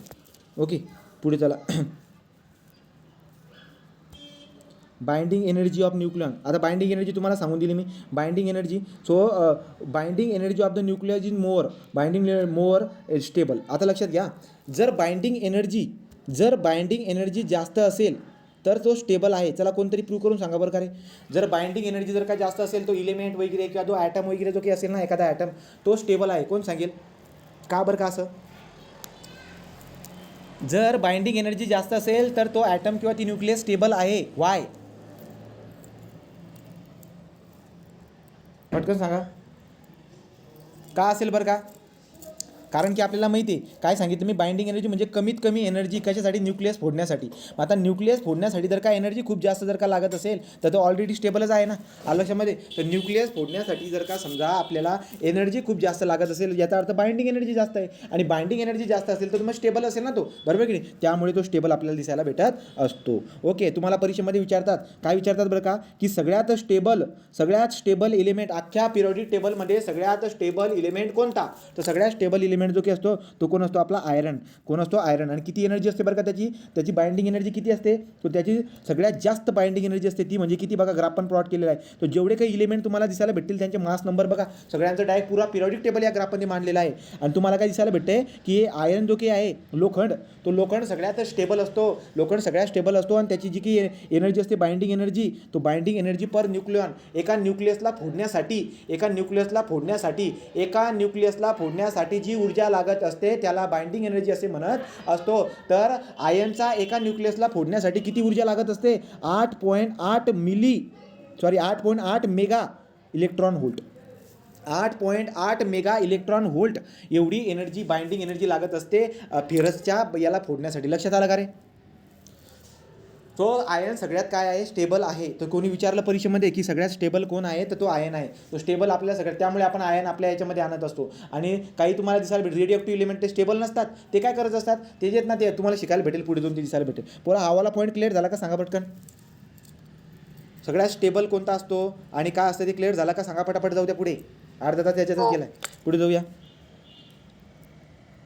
आता काय घडेल बरं का, तो काय घडेल जेव्हा आपलं जे काही न्यूक्लियस आहे, ती न्यूक्लियस सगळं आपण न्यूक्लियसमध्ये शिरतोय. आपण सगळा अभ्यास आतापर्यंत न्यूक्लियसची साईज मेजर केली, न्यूक्लियसचं वजन मेजर केलं, न्यूक्लियसला फोडण्यासाठी ताकद किती लागते ते मेजर करून टाकलं, राईट की नाही. सगळ्यात जास्त स्टेबल न्यूक्लियस कोणती असते, ती आयनची लोखंडाची न्यूक्लियस असते, 8.8 मेगा इलेक्ट्रॉन व्होल्ट एवढी, हे पण आपण बघून टाकलं. आता आपल्याला बघायचं आहे, की यार ठीक आहे की फेरस जो काही आहे, जो काही आपला आयन असतो तो स्टेबल असतो, परंतु बाकीचे जे काही आहेत त्यांच्याबद्दल काय बोलायचे, तर बाकीचे त्यांच्याबद्दल काय बोलायचे, तो बाकीचे जे काही आहेत त्यांच्याबद्दल आपण बोलूया. आता कळेल आपल्याला काय. ॲटॉमिक नंबर 80, तो atomic number 80 Z greater than 80, 80पेक्षा जास्त असणारे जेवढे बी काही इलिमेंट असतील ना पिरियडिक टेबलमध्ये, ज्यांचा ॲटॉमिक नंबर 80पेक्षा जास्त आहे, ते सगळे आपल्याला अनस्टेबल दिसायला भेटत असतात. अनस्टेबल म्हणजे काय बरं का, अनस्टेबल म्हणजे काय की त्यांच्यामध्ये त्यांची न्यूक्लियस जे ना ते काही कोणत्याही प्रकारचा एनर्जी न देता फुटतात, आपोआप त्यांचे फुटत राहतात, त्यांची न्यूक्लियस जे ना फुटत होऊन जातात. जसं की एखादा माती बघतो आपण, ती माती कशी ना लूज माती त्याची फुटून जात असते कोणत्याही प्रकारचा फोर्स न लावता. एखादा दगड आहे एक साईडला आणि एखादा मातीचा आहे, तो मातीचा गोळा थोडासा ताकद लावताच फुटून जातो, परंतु दगडला किती ताकद लावावी लागते. तर दगड जास्त स्टेबल आहे, माती जास्त काय अनस्टेबल दिसायला भेटते. अशा पद्धतीने घडणार आहे, राईट. तो आता आपल्याला जायचं आहे आता रेडिओ राईट. तो रेडिओ काय आहे, रेडिओ पहिल्यांदा कोणी डिस्कवर केले, हेनरी ब्रॅकवेल. याच्यावरती क्वेश्चन विचारला आहे, राईट का. तुम्हाला क्वेश्चन विचारला आहे की जी ॲक्टिव्हिटी असते रेडिओ ॲक्टिव्हिटी काय असते आपण बघणार आहोत. जी ॲक्टिव्हिटी असते ना, ते ॲक्टिव्हिटीचं SI युनिट काय आहे, तर SI युनिट त्याचं काय असतं, SI युनिट असतं त्याचं बॅकवेल. MPSC समथिंग कोणत्या तरी याच्यामध्ये विचारलेलं आहे, मी टाकले ते सगळे क्वेश्चन, तो लक्षात राहू द्या. तो it is the first discover by the Henry Becquerel. तर हेनरी ब्रॅकवेलने शोधलेलं आहे. त्यामुळे आपण ॲक्टिव्हिटी जी असते ना रेडिओ म्हणजे काय मी सांगतो तुम्हाला. तो ॲक्टिव्हिटी म्हणजे रेट असतो, तो त्याला काय म्हणतो आपण बॅकवेल. तो बॅकवेल जे की आहे त्याने शोधलेला आहे, त्यामुळे SI युनिट आपण त्याला देऊन देत असतो. आता काय बरं का बघा, the emission of the ionizing radiation or पार्टिकलचे जे की आपल्याला काय होतं इमिशन होताना, कोणते पार्टिकलचे इमिशन, अल्फा, बीटा आणि गॅमा, याच्याबद्दल आपण डिटेलमध्ये स्टडी केलेला आहे. तर एखादा जे काही न्यूक्लियस आहे ना, एखादी न्यूक्लियस जे ना काय करत असते, खाली फिली काय करत असते, एखादा ॲटम समजा हा ॲटम आहे, हा ॲटममध्ये काय न्यूक्लियस आहे, राईट का. तो हा ॲटम एका ॲटमचा अभ्यास करत आहोत आपण ॲटमचा अभ्यास करत आहोत. तर काय करत असतं, हा ॲटम जो आहे ना कोणत्याही प्रकारचा फोर्स त्याच्यावरती मी अप्लाय केलेला नाही आहे, राईट का. तो काय होतं, spontaneous disintegration of atomic nucleus is called radioactivity. मला काय दिसायला भेटत असते की याच्यामधून जे ना अल्फा, बीटा आणि गॅमा रे हे इमिशन होताना दिसायला भेटत असतात. तो एखादा ॲटम जो काही आहे, या ॲटममधून अल्फा, बीटा, गॅमा यांचं इमिशन होताना दिसायला भेटत असते आपल्याला, अल्फा, बीटा, गॅमाचं. मग आता बघू बरं नेमकं काय आहे, लक्षात घ्या. तो रेडिओ ॲक्टिव्हिटीचा शोध लावला आहे 1896 कोण लावला आहे, तो हेनरी ब्रॅकवेलने, ठीक आहे. तो काय होतं बरं का, आता बघा शोध कसा लागला होता त्याच्याबद्दल आपण बघूया, मग रेडिओ ॲक्टिव्हिटी काय असते त्याच्याबद्दल बघून घेऊया. तर जे काही होय हे एका साईडला जे ना हेनरी ब्रॅकवेल काम करत होता, आणि एका साईडला जे काही ना पेरी परिवार मी वाटतं मेरी पेरी होती, आणि त्याचा भाऊ का कोणतरी होता, तो पण पेरी, त्याचा पण पेरी नाव होतं. हे दोघं जण जे ना तिकडे साईडला अभ्यास करत होते. तर हे अभ्यास काय करत होते बरं का, तर याने काय केलं, या ब्रॅकवेलने काय अभ्यास केला, ब्रॅकवेलने अभ्यास केला या दोन या पदार्थांचा. काय बरं का, एक होता फ्लोरोसेंट आणि दुसरा म्हणजे काय, दुसरा असतो आपला फॉस्फोरोसेंट. तो एक फ्लोरोसेंट आहे आणि एक फॉस्फोरोसेंट. तर दोन प्रकारचे मटेरियल असतात, म्हणजे दोन प्रकारचे मटेरियल असतात ल्युमिनस मटेरियल. कोणते, एक फ्लोरोसेंट आणि एक कोणता असतो आपला फॉस्फोरोसेंट. आता फ्लोरोसेंट म्हणजे काय बरं का, तुम्हाला दिसायला भेटेल ही नोट असते का, नोटामध्ये जे ना हे असे हे असतात बघा, या पट्ट्या, या अशा पट्ट्या दिसायला भेटतात. या पट्ट्या जे आहेत ना चमकताना दिसायला भेटतात बरोबर का. पट्ट्या जे आहेत ना, सूर्यप्रकाश त्याच्यावरती पडला तर तुम्हाला दिसायला भेटेल. रस्त्यावरून तुम्ही कुठे बी जा, सूर्यप्रकाश त्याच्यावरती जर का पडला ना तर ते चमकतात. रोडावरती असतात ते बघा, रोडावरती जे लाल लाल हे लावलेले असतात त्याच्यावरती प्रकाश पडला का ते चमकायला लागून जातात. मग प्रकाश पडल्यावरती जे चमकतायत ना, प्रकाश पडल्यावरती जे चमकतायत ना, त्या मटेरियलला आपण काय म्हणतो, फ्लोरोसेंट. काय म्हणतो त्याला, फ्लोरोसेंट.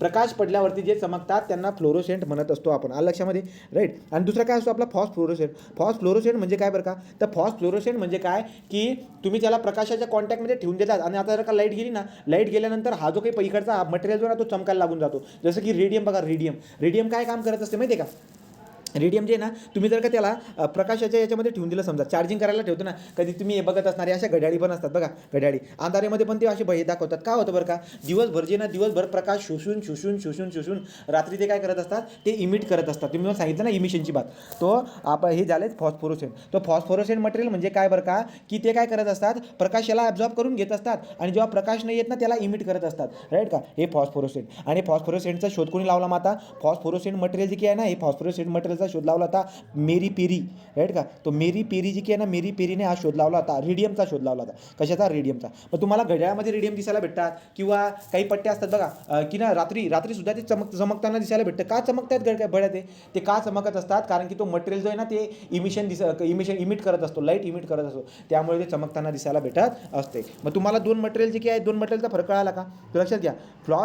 फ्लोरोसेंट आणि दुसरा कोणता आहे, फॉस्फोरोसेंट. तो फ्लोरोसेंट आणि फॉस्फोरोसेंट असे दोन प्रकारचे मटेरियल जे आहेत ना, त्यावेळेस दोघांनी इकडचे मेरी पेरीने हा शोध लावला. काय उतरते,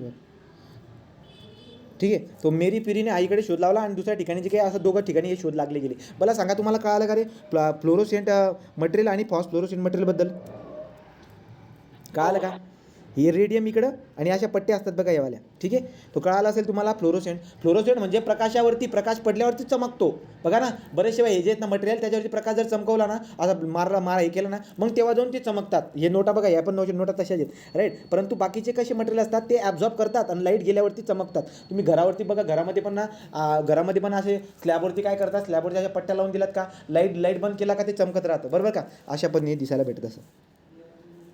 मग आता काय झालं बरं का, हा जो काही शास्त्रज्ञ आहे, तो शास्त्रज्ञ कोणता, हवाला या बॅकरेलने काय ऑब्झर्व केलं माहिती आहे का, या बॅकरेलने काय ऑब्झर्व केलं, याने हा पूर्ण जो काही हे असतो आपला हा पट्टा, हा पुरा जो पट्टा आहे ना इकडचा, या पुरा पट्ट्याचा त्याने काय केलं, एक पट्ट्याला त्याने काय केलं, एक ऑब्झर्व केलं. त्यावेळेस जे आहे ना, त्यावेळेस एक शास्त्रज्ञ होता, त्या शास्त्रज्ञ नाव पुढे यादीमध्ये असेल, पण फोटो प्लेट जे असतं ना, त्या फोटो प्लेट म्हणजे काय, ज्याच्यावरती फोटो वगैरे आपण काढतो ना, फोटोचा हे करून येतो आपल्याकडे, फोटो बनवून जो प्लेट येते ना, ती वाला तो कागद असतो ना, त्याला फोटो प्लेट म्हणतोय मी, राईट. तर तो फोटो प्लेट जे ना, एक फोटो प्लेट घेतली, त्याच्यावरती ना ब्लॅक कलरचं काहीतरी ठेवून दिलं, राईट का. ब्लॅक कलरचा एक कागद लावला वरती, आणि वरती काय ठेवलं त्याने, वरती ना असे वेगवेगळे पदार्थ ठेवले.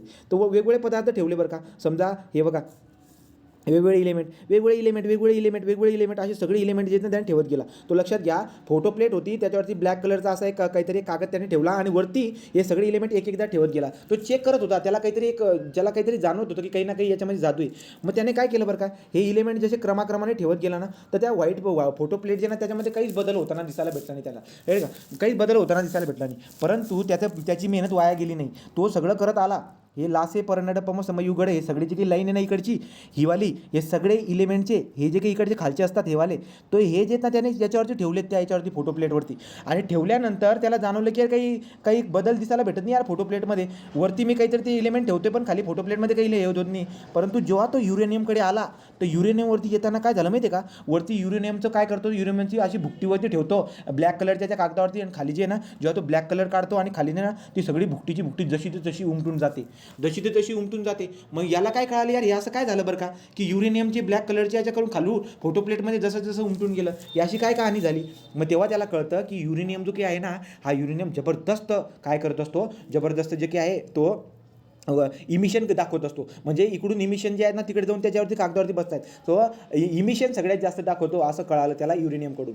बरोबर. तो सगळ्यात जास्त इमिटेड जो काही आहे हा युरेनियम करत असतो असं त्याच्या लक्षात आलं. तो युरेनियमचा शोध कोणी लावला? ॲक्च्युली युरेनियम जो काही आहे रेडिओक्टिव्ह सगळ्यात जास्त रेडिओक्टिव्ह असतो. हे कोणी शोधलं तर तो ब्रँकेल जो काही आहे त्याने तो अशा पद्धतीने त्याने प्रयोग केला. प्रयोग काय केला मी तुम्हाला सांगितला राईट. तो आता बघा इथं दिलं असेल त्याच्याबद्दल. तर बघा तर त्याने काय केलं, जेव्हा युरेनियमचं ऑब्झर्वेशन केलं ना तर त्याला दिसलं की एक जो खालचा जो काही कागद होता ना अशा पद्धतीने उमटायला लागला त्याच्यावरती. मग काय झालं बरं का राईट. त्याने ब्रँकेलचं रे, तो युरेनियम जो काही आहे युरेनियमवाला, तो युरेनियमचं त्याने काय केलं ब्रँकेलची रे, तो ब्रँकेल रे त्याला म्हटलं. आणि नंतर पुढे काय इकडे जी की हे होती त्या साईडला पण ती एक प्रयोग करणारी कोण होती, मेरी प्रिरी. दोघांचं सायमल्टेनियसली चालू होतं. आणि तिने पण काय शोध लावला बरं का, तिने पण एक रेडिएक्टिव्ह इलिमेंटचा शोध लावला जो की कोणता होता पण रेडियम. तो रेडियम जो की आहे रेडियम हा रेडिएक्टिव्ह इलिमेंट असतो. याचा शोध कोणी लावला? MPSCमध्ये 2-3दा प्रश्न विचारला गेला आहे, लक्षामध्ये राहू द्या. ठीक आहे. पुढे जाऊया. सो देअर फॉर व्हॉट, तो रेडिओक्टिव्ह इलिमेंट जे की असतात ते अनस्टेबल न्यूक्लियस असतात. बात काय लक्षात आली आपल्याला आता, की जे रेडिओक्टिव्ह इलिमेंट असतात त्यांची न्यूक्लियस जे असतात, रेडिओक्टिव्ह इलिमेंटचा जो ॲटम असतो ॲटममध्ये असणारी जी न्यूक्लियस असते ती न्यूक्लियस अनस्टेबल असते. अनस्टेबल असते म्हणजे काय बरं का, ते तुटत जाते म्हणजे काय, प्रोटॉन आणि न्यूट्रॉन जे आहेत ना ते सेपरेट होताना दिसायला भेटत असतात. अशा पद्धतीची कहाणी आता आपल्याला दिसायला भेटत असते. मग आता युरेनियम जो काय आहे ना, युरेनियम काय आहे, एक रेडिओक्टिव्ह इलिमेंट आहे. म्हणजे याचा जो ॲटम आहे याच्या ॲटममधला जी न्यूक्लियस आहे ती काय होत असेल, ती ब्रेक होत असेल. तर लक्षात घ्या, जो युरेनियम असतो तो युरेनियम जो काय आहे तो अनस्टेबल असल्या कारणाने काय होतं, स्वतःला स्टेबल बनवण्यासाठी आपल्याला माहिती आहे कोणी बी अनस्टेबल व्यक्ती स्टेबल बनण्यासाठी नेहमी तळमळ करत असतो. तर युरेनियम जो काय आहे तो युरेनियम काय असतो, अनस्टेबल असतो. त्याला स्टेबल बनण्यासाठी तो काय करत असतो, त्याची जी की न्यूक्लियस आहे तो न्यूक्लियसमधले काही प्रोटॉन किंवा काही न्यूट्रॉन जो आहे ना तो बाहेर फेकून देतो आणि काय होऊन जातो, स्टेबल व्हायचा प्रयत्न करत असतो. तुम्ही लक्षात घ्या, युरेनियम जो काय आहे तो युरेनियम अनस्टेबल असल्या कारणाने प्रोटॉन आणि न्यूट्रॉन जो आहे ना बाहेर फेकतो राईट का. कोणत्याही प्रकारचा एक्सटर्नल फोर्स आपण त्याच्यावरती अप्लाय केलेला नाही आहे, कोणत्याही प्रकारचा काही केलेलं नाही, पण स्वतः तो काय करतो, त्याची स्वतःची टेंडन्सी बनवण्यासाठी, स्टेबल होण्यासाठी तो काय करत असतो बाहेर जे की आहे प्रोटॉन किंवा न्यूट्रॉन फेकत असतो. मग काय फेकतो बरं का, ॲक्च्युली तो अल्फा रे फेकत असतो. काय फेकत असतो, अल्फा रे. मग जर का समजा युरेनियम बाहेर अल्फा रे फेकत असेल स्टॅबिलिटी आणण्यासाठी, तर काय प्रश्न विचारतात तुम्हाला, की युरेनियम जो काही आहे हा रेडिओक्टिव्ह इलिमेंट आहे, त्याची न्यूक्लियस जी काही आहे ती स्टॅबिलिटी आणण्यासाठी काय करत असते, अल्फा रेचा डिके करत असते. अल्फा रे बाहेर फेकत असते आणि अल्फा रे बाहेर फेकून थोरियम नावाचा जो की इलिमेंट आहे तो थोरियम नावाचा इलिमेंट बनवत असते. पुन्हा थोरियम जो काही आहे तो थोरियम पण काय करत असतो, थोड्या वेळानंतर कळतं की थोरियम सुद्धा काय आहे, रेडिओक्टिव्ह इलिमेंट आहे. आणि तो सुद्धा त्याच्या स्टॅबिलिटी आणण्यासाठी काय करणार, पुन्हा अल्फा किंवा बीटा रेचं काय करणार, बाहेर इमिशन करणार आणि बाहेर इमिशन करून दुसरा इलिमेंट बनवणार. मग तुमच्या लक्षात यायला पाहिजे की युरेनियमपासून थोरियम बनतो, थोरियमपासून दुसरा इलिमेंट बनतो, त्याच्यापासून दुसरा इलिमेंट बनतो. अशा पद्धतीने आपल्या पृथ्वीच्या याच्यामध्ये वेगवेगळे इलिमेंट आपल्याला बनताना दिसायला भेटत असतात. ठीक आहे.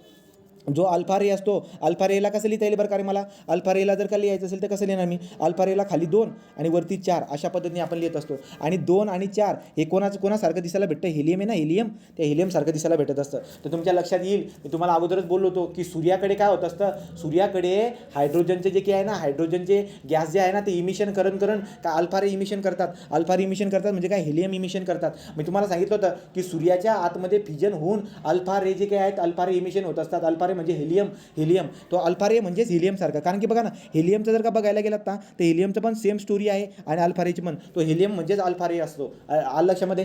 तर युरेनियम जो काही आहे स्टॅबिलिटी आणण्यासाठी अल्फा रे इमिशन करत असतो, त्याला अल्फा रे डिके म्हणत असतो आपण. आणि स्टेबल होऊन जातो, काय बनतो, थोरियम. ठीक आहे. तर पुढे बघा ही बात काय दिसायला भेटते, अल्फा डिके इज युरेनियम 238. तो काय झालं बरं का, अल्फा रे जो काय आहे तो डिके झाला, स्टॅबल बनायचं होतं त्याला, स्टेबल कसा बनला, थोरियममध्ये काय झाला आणि आपल्याला काय दिसायला भेटतोय, अल्फा रे. तो अल्फा रे म्हणजे काय, हेलियममध्ये कन्वर्ट होताना दिसायला भेटतो. सो इमिटेड अल्फा रे. तो युरेनियम हा रेडिओक्टिव्ह इलिमेंट असल्या कारणाने त्याची जी न्यूक्लियस आहे ती न्यूक्लियस स्टेबिलिटी आणण्यासाठी काय करत असते, अल्फाला डिके करत असते, अल्फाला इमिट करत असते. अल्फाला इमिट केलं का तो स्टेबल होऊन जातो थोरियममध्ये, राईट का. तो लक्षात घ्या, जो काही युरेनियम आहे आपला पॅरेंट न्यूक्लियस झाली, तो पॅरेंट न्यूक्लियस आणि दुसरं काय बनतंय, thorium is what, daughter nucleus. तो आपण कसं लिहू शकतो बरं का, parent nucleus is equal to daughter nucleus plus alpha ray. लक्षात आलं का रे, पॅरेंट न्यूक्लियस लक्षात घ्या, रेडिओक्टिव्ह इलिमेंटबद्दल सांगतो मी. Parent nucleus is equal to daughter nucleus plus alpha ray. लक्षात आलं का, ठीक आहे. तर पुढे मग आता बघा बरं कसं होईल इथं काय दिसायला भेटते. आता इथं जर ऑब्झर्व केलं तर न्यूक्लियसचं बघा, हे न्यूक्लियसचं तुम्हाला प्रश्न विचारतील ते न्यूक्लियसचं तुम्ही जर ऑब्झर्व केलं युरेनियमचं न्यूक्लियस तर काय बरं का, तर मला दिसायला भेटते ॲटॉमिक नंबर आहे 92 राईट आणि 238. आता याच्यापासून काय बनेल, याच्यापासून जे बी काही बनेल समजा एक्स बनते, पण एक्स बनणारं कसं बनेल, हा याला स्टेबिलिटी आणण्यासाठी हा काय करत असतो, ह्या अल्फा रेला बाहेर फेकत असतो. अल्फा रेला बाहेर फेकणं म्हणजे मी काय काल तुम्हाला सांगितलं त्याच्यावरती प्रश्न बी विचारला होता आणि MP माझा प्रश्न पण सांगितलं तुम्हाला मी. तो सांगा बरं का, आता याच्या खाली इथं काय येईल आणि इथं काय येईल, पटापट उत्तर देत चला रे, कळत नाही का, तसं सांगून देत चला. तो 92 तो अल्फा रे जर का इमिट करत असेल तर दोन हे काय करत असतो, 2 इमिट करत असतो. म्हणजे जर का 2 ॲटॉमिक नंबर जर का बाहेर जात असतील तर इथे काय होऊन जाईल 90, इथे काय होऊन जाईल 90 आणि 4 ॲटॉमिक मास बाहेर जर फेकत असेल तर इथे काय होणार आहे 234, इथं 234. सांगायचं तात्पर्य काय आहे, प्लस इथं अल्फा रे, सो इथं अल्फा रे 2 आणि 4 आलं. मी तेच हा पॅरेंट बनून जाणार. मग हा जो काही पॅरेंट बनला ॲक्च्युली तो युरेनियमचा हे होऊन बनलेला, याला आपण थोरियम म्हणत असतो. तर थोरियमचं तुम्हाला जर विचारलं की थोरियमचा ॲटॉमिक नंबर किती, तर थोरियमचा ॲटॉमिक नंबर 90 आणि ॲटॉमिक मास नंबर किती 234. का कसं माहीत पडलं तुम्हाला, कारण की थोरियम जो काही आहे तो जो काही आपला हे असतो कोणता युरेनियमच्या डिके होऊन बनलेला आहे. चला पुढे जाऊ राईट. आता बीटा डिके म्हणजे काय बरं का रे, चला सांगा बीटा डिके म्हणजे काय, कोण सांगेल. तर बीटा डिके म्हणजे काय दिसायला भेटेल आपल्याला, बीटा डिके म्हणजे इलेक्ट्रॉन जो काही आहे इलेक्ट्रॉनच्या इमिशनमुळे अगोदर काय झालं बरं का, हेलियम गॅस किंवा अल्फा म्हणजे काय 2 प्रोटॉन आणि 2 ॲटॉमिक नंबर आणि 4 ॲटॉमिक मास नंबर बाहेर पडतात आणि दुसरं काहीतरी नवीन बनून जात असतं. आता बीटा डिकेमध्ये काय होणार आहे, आपल्या ॲटममधून कोण बाहेर पडणार, ॲटममधून जो काय आहे तो इलेक्ट्रॉन बाहेर पडत असतो. तो ॲटममधून इलेक्ट्रॉन बाहेर पडत असतो. लक्षात घ्या काय काय घडत असं, एक न्यूट्रॉन जे ना, एक न्यूट्रॉन, त्या एक न्यूट्रॉनकडून आपल्याला काय भेटत असते, एक प्रोटॉन भेटत असतो आणि एक इलेक्ट्रॉन बाहेर पडत असतो. राईट का. सांगायचं तात्पर्य काय आहे, जेव्हा बीटा डिके होतो ना, त्या बीटा डिकेमध्ये काय होतं माहिती आहे का, एखाद्या इलेमेंटमधला जो ॲटम आहे त्या ॲटममधून एक इलेक्ट्रॉन आपल्याला भेटत असतो, एक इलेक्ट्रॉन आपल्याला एक्स्ट्राचा भेटत असतो. राईट का. परंतु आपल्याला एक प्रोटॉन पण भेटत असतो. सांगायचं तात्पर्य काय आहे की एक इलेक्ट्रॉन जो आहे तो एक न्यूट्रॉन जो आहे ना, एक न्यूट्रॉन तो एक न्यूट्रॉन जातो, पण त्या एक न्यूट्रॉनच्या जागेवरती एक प्रोटॉन आणि एक इलेक्ट्रॉन येऊन जातो, एक प्रोटॉन आणि एक न्यूट्रॉन येऊन जातो. तर देअरफॉर मला काय सांगायचं ते लक्षात घ्या तुम्ही. तो समजा हा काय, हा रेडियम आहे, युरेनियम जो काही आहे त्या युरेनियममधून काय होत असते, अल्फा डिके होत असतो. रेडियममधून कोणता डिके होतो, तर बीटा डिके होतो. कसा बीटा डिके होतो बघा, तो रेडियमचा जर की ॲटॉमिक नंबर बघितला तर 88 आहे, ॲटॉमिक मास नंबर किती आहे 228 आहे. तो बीटा डिके कसा होत असतो, इलेक्ट्रॉन जो काही आहे एक इलेक्ट्रॉन आपल्याला बाहेर पडताना दिसायला भेटतो असतो. बीटा डिके म्हणजे एक इलेक्ट्रॉन बाहेर पडताना दिसायला भेटेल, तो एक इलेक्ट्रॉन बाहेर पडतो. तो देअरफॉर मी काय लिहिणार, ॲटॉमिक मास नंबर 0 आणि ॲटॉमिक नंबर जो काही आहे -1ने काय डिक्रीज होताना दिसायला भेटणार. आणि इथं काय दिसायला भेटेल बरं का, 88चा 89 होऊन जाईल आणि आता काय होऊन जाईल आपल्या 228. तुम्ही म्हणणार 228चा 228 का राहतो, मी तुम्हाला एकच बोललो, काय बोललो मी, एक न्यूट्रॉन चालला जातो पण त्याच्याऐवजी दुसरा काय येतो, एक प्रोटॉन येतो आणि एक इलेक्ट्रॉन लिबरेट होतो. मग सेम स्टोरी मला दिसायला भेटणार आहे अशा पद्धतीने. तर मग बीटा डिकेमध्ये काय होतं लक्षात द्या, बीटा डिकेमध्ये जो काही आपला इलेमेंट आहे त्या इलेमेंटच्या बीटा ॲटमकडे जर ऑब्झर्व केलं तर तुम्हाला दिसायला भेटणार की त्याच्याकडून एक इलेक्ट्रॉन बाहेर लिबरेट होतो, परंतु ॲटॉमिक मास नंबरमध्ये काही फरक पडत नाही. अशा पद्धतीने एक प्रोटॉन जर याच्यामध्ये ॲड झाला, तर प्रोटॉन जर काय ॲड झाला बघा, तुम्हाला काय सांगितलं मी, एक न्यूट्रॉन बाहेर जातो, त्याच्याऐवजी कोण येतो, एक प्रोटॉन आणि एक इलेक्ट्रॉन जो आहे तो इमिशन होऊन जातो, परंतु प्रोटॉन जो आहे तो न्यूट्रॉनची जागा घेतो. मग प्रोटॉन जर का वाढला तर 88चे काय होऊन जातील 89 होऊन जातील. राईट का. मग तुम्ही म्हणणार की यार मग इथून एक न्यूट्रॉन जातो तर मग याचं 227 का होत नाही, परंतु प्रोटॉनचा आलेला आहे ना, न्यूट्रॉनचा गेला पण प्रोटॉन आला आणि आपण काय म्हणतो सम हा प्रोटॉन आणि न्यूट्रॉन, ते बरोबर 228 राहणार आहे. राईट का. अशा पद्धतीने हे लक्षात ठेवायचं आहे तुम्हाला. लक्षामध्ये तो कळालं की नाही रे.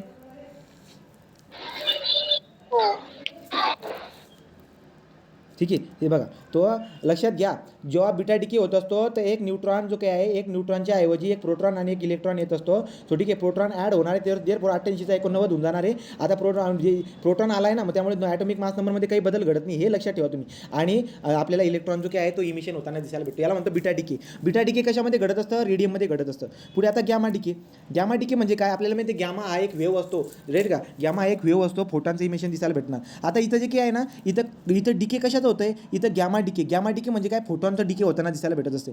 म्हणजे 240चा 240च राहणार, 94चा 94च राहणार, राईट का. फक्त घडणार काय की एक्सायटेड स्टेटमधून ते ग्राउंड स्टेटमध्ये जात असतात. आता एक्सायटेड स्टेट आणि ग्राउंड स्टेट जे काही आहे त्या एनर्जीच्या स्टेट असतात. सगळ्यात जास्त स्टेट जी काही असते टॉप लेवलची त्याला म्हणतो आपण एक्सायटेड स्टेट, आणि बॉटम लेवलची जी काही असते आपली काय असते ग्राउंड स्टेट. म्हणजे सांगायचं तात्पर्य काय आहे की आता हा जो काही पी जो काही आहे, पी नावाचा जो इलिमेंट आहे तो काय करत असतो, तो गॅमा डिके करत असतो. गॅमा डिके करत असतो म्हणजे काय, त्याच्यामध्ये जबरदस्त एनर्जीची जी स्टेट असते ती एक्सायटेड स्टेट असते, परंतु तो डिके करत असतो. डिके काय करतो, तो प्रोटॉन किंवा न्यूट्रॉन डिके नाही करत, प्रोटॉन न्यूट्रॉन इलेक्ट्रॉन डिके नाही करतो, फोटॉन डिके करतो. आणि फोटॉन डिके करणं म्हणजे एनर्जी डिके करणं, आणि एक्सायटेड स्टेटमध्ये एनर्जी जी ती ग्राउंड स्टेटमध्ये जाऊन पोहोचते सगळ्यात बॉटमच्या स्टेटमध्ये. आलं लक्षामध्ये. तर देअरफॉर गॅमा डिके जी काय आहे ते पी नावाच्या इलिमेंटमध्ये घडत असते. अशा पद्धतीने आपल्याला अल्फा डिके, गॅमा डिके आणि बीटा डिके, ठीक आहे, यांच्याबद्दल लक्षात राहू द्या. तो गॅमा बघा, गॅमा डिके जे काय आहे, गॅमा रेमुळे जो आहे गॅमा रूच्या वातावरणामध्ये जो कोणी सतत राहत असतो त्याचं जे काय आहे असे कॅन्सर होताना दिसायला भेटत असतात. का बरं का काय होत असतं, गॅमा रे जी काय आहे ते पार शरीरामध्ये शिरत असतात आणि आतमधले जे काही DNA आहे त्या DNA ला सुद्धा, DNA जो काही आपला छोटासा हे असतो त्याला सुद्धा ते तोडून टाकतात डायरेक्ट. तो गॅमा रे जे काय DNA ला ब्रेक करत असतात आणि कॅन्सर नावाचे मोठे मोठे प्रकार जे काही आपल्याला होत असतात. गॅमा रे जे काय, आता बघा गॅमा रेचा वापर, गॅमा रेमुळे कॅन्सर पण होत असतो आणि गॅमा रेला कॅन्सर टाळण्यासाठी, कॅन्सरची गाठ जर झाली असेल ना त्याला फोडण्यासाठी सुद्धा गॅमा रेचा वापर आपण करत असतो. आता हा जो हल्क होता, या हलची बॉडी जी की आहे ही बॉडी अशी का झालेली आहे, राईट का. तो हलची बॉडी जी की आहे ड्यू टू गॅमा रेमुळे ही बॉडी त्याची अशी झालेली असते. का बरं का, कारण की त्याचा DNA जो की आहे तो DNA ब्रेकडाऊन होत असतो आणि DNA ब्रेकडाऊन त्या ब्रेकडाऊन झाल्यामुळे त्याचं जे काही असे हाल झालेले दिसायला भेटत असतात. पुढे आता मी तुम्हाला काय बोललो बरं का, की ॲटॉमिक नंबर ज्याचा 80पेक्षा जास्त आहे ते नेहमी अनस्टेबल दिसायला भेटणार आहेत, परंतु 80पेक्षा जास्तवाले जे काही आहेत त्याच्यामध्ये पण थोडेफार जे काही आहेत ते आपल्याला अनस्टेबल दिसायला भेटतात. तर कोणते अनस्टेबल असतात, तर लक्षात घ्या 80 ॲटॉमिक नंबरपेक्षा जे काही इलिमेंट कमीवाले आहेत, ॲटॉमिक नंबर कमीवाले ते सुद्धा अनस्टेबल दिसायला भेटतात. पण कोणते आहेत ते जर का ओळखायचं असेल तर त्यासाठी आपल्याकडे स्टॅबिलिटी बेल्ट असतो. तर स्टॅबिलिटी बेल्टवरून 80 ॲटॉमिक नंबर 80पेक्षा कमीवाले जे काही असतील ना ते आपल्याला ओळखता येत असतात. स्टॅबिलिटी बेल्टवरून तुम्ही काय करू शकतात, कोण अनस्टेबल आहे कोण नाही आहे ते तुम्ही स्टॅबिलिटी बेल्टवरून ओळखू शकता. ठीक आहे, जास्त खोलमध्ये जायची गरज नाही आहे, इथपर्यंत इनफ झालं. आता हा वाला चार्ट इतका महत्त्वाचा आहे, जबरदस्त महत्त्वाचा आहे. ठीक आहे, तर बघा लक्ष द्या.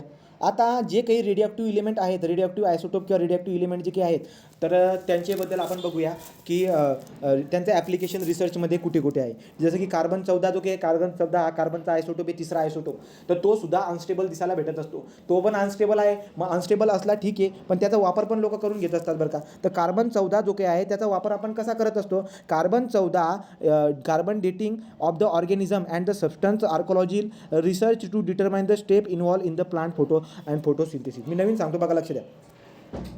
कार्बन 14 हा जो रेडिओॲक्टिव्ह आयसोटोप आहे याचा वापर आपण कशासाठी करत असतो, तो carbon dating of the organism and substance archaeology. म्हणजे काय बरं का, की जो काही आपले आर्कोलॉजिकल मीन्स जीव जे जमिनीमध्ये जे काही असतील जुन्या काळामधले, राईट का, तो कोणते मायक्रो ऑर्गॅनिझम किती म्हणजे एज फाइंड आउट करण्यासाठी किती आपण म्हणतो ना ते जीवाश्म किती वर्षापासून ते पडलेले असतील गड्या, ते 100 वर्षापूर्वीचे असतील बॉ, तर ते ओळखण्यासाठी आपल्याला कार्बन 14चा वापर करावा लागतो. लक्षात आला का. किंवा दुसरं काय, research to determine the step involve the plants photosynthesis. फोटोसिंथेसिसच्या रिलेटेड जेवढ्या काही गोष्टी असतील ना तर त्याच्यासाठी सुद्धा कार्बन 14चा वापर करताना आपल्याला दिसायला भेटत असतो. फॉस्फरस 32 आणि फॉस्फरस 33 हे सुद्धा अनस्टेबल आपल्याला काय दिसायला भेटतात, आयसोटोप. तो फॉस्फरस 32 आणि फॉस्फरस 33 जे काही आहेत एकाच्यासाठी वापर करत असतो, use in the research involving biology and the genetics. तो जेनेटिक्स आणि बायोलॉजीमध्ये फॉस्फरस 32 आणि फॉस्फरस 33चा वापर करताना दिसायला भेटत असते. सेलेनियम 75, तो सेलेनियम 75चा वापर करायसाठी protein study in the life science. तो प्रोटीनचा अभ्यास करण्यासाठी सेलेनियम 75, फॉस्फरस 32 33चा आपण कशासाठी बायोलॉजी आणि जेनेटिक्समध्ये करत असतो. स्ट्रॉनियम 85, तो स्ट्रॉनियम 85 जो काही आहे त्याचा वापर करायसाठी करत असतो आपण मेटाबॉलिझम और बोन फॉर्मेशन स्टडी. तो बोनच्या मेटाबॉलिझम स्टडी आणि बोन फॉर्मेशनच्या स्टडीसाठी परीक्षेमध्ये जेवढे काही विचारले गेले तेवढे पाठ करायचे तुम्ही. ठीक आहे. हायड्रोजन 3 और ट्रिटियम. हायड्रोजन 3 सुद्धा काय आहे आपला, तो सुद्धा आपला रेडिओॲक्टिव्ह आयसोटोप आहे. हायड्रोजन 3 आणि ट्रिटियम जे काही आहेत यांचा वापर आपण कशासाठी करत असतो, use to study life science and drug metabolism. तो ड्रग स्टडी आणि सायन्स लाईफ सायन्स यांच्यामध्ये आपण वापर करत असतो. कोणकोणते विचारले ते मी तुम्हाला सांगेल बरोबर. आयोडीन बघा, कोबाल्ट 60 विचारला आहे, आयोडीन 60 विचारला आहे, नंतर कार्बन 14 पण विचारला आहे, नंतर हा थेलेनियम 221 हा पण विचारला आहे. तर जेवढे विचारले त्याच्यावरती तुम्ही पाठ करायचा. आता बघा cobalt 60 is the radiation therapy prevent cancer. तो कॅन्सर जे काय आहे रेडिएशन थेरपी कॅन्सरला टाळण्यासाठी radiation therapy to prevent the cancer त्याला टाळण्यासाठी आपण हे करत असतो. आयोडीन 131 बद्दल मी तुम्हाला सांगितलं. Locate the brain tumour and monitor the cardiac and liver and thyroid. गलगंड नावाचा जो रोग असतो राईट का तो त्याच्यासाठी आपण काय करत असतो आयोडीन 131चा वापर करत असतो. पुन्हा वाचून घ्या.